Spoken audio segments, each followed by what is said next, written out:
Hello મિત્રો, તમારા આજના બ્લોગમાં તમારા બધા જ લોકોનું હાર્દિક સ્વાગત છે. તો મિત્રો શરૂ કરીએ આજના મારો બ્લોગ.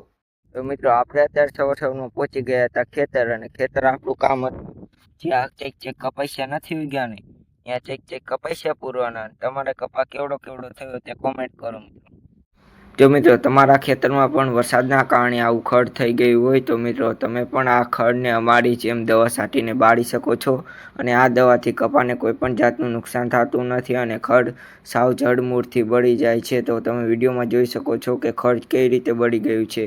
જે બાજુ દવા છાંટી છે તે બાજુ ખડ સાવ બળી ગયું છે, અને જે બાજુ દવા નથી છાંટી તે બાજુ ખડ એમ નામ દેખાય છે. તો મિત્રો આ દવાના કારણે ખડ સાવ એટલે સાવ બળી જાય છે.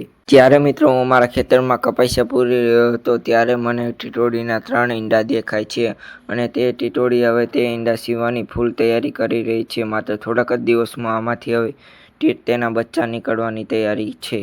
તો અત્યારે હવે અમે પૂરી નાખ્યા છે કપાસિયા, અને હવે જવાનું ઘર તરફ. તો ચાલો ઘરે. તો મિત્રો અત્યારે અમે ઘરે પહોંચી થઈ ગયા હતા નાઈ ધોઈને તૈયાર, અને હવે ઇટ્સ ટાઈમ ટુ બપોરા કરવા. તો મિત્રો અત્યારે કરી લીધા હતા અમે બપોરા, અને હવે મળ્યો મિત્રો સાંજકને. હવે કરી લઈએ થોડોક આરામ. તો મિત્રો આજનો આ મારો વ્લોગ તમને કેવો લાગ્યો કોમેન્ટમાં જરૂરથી કહેજો. અને મિત્રો હજી સુધી જો તમે વિડીયોને લાઈક ન કર્યો હોય તો વિડીયોને લાઈક કરી ચેનલને સબસ્ક્રાઈબ કરો. તો મિત્રો હવે મળીએ કાલના આગલા વ્લોગમાં.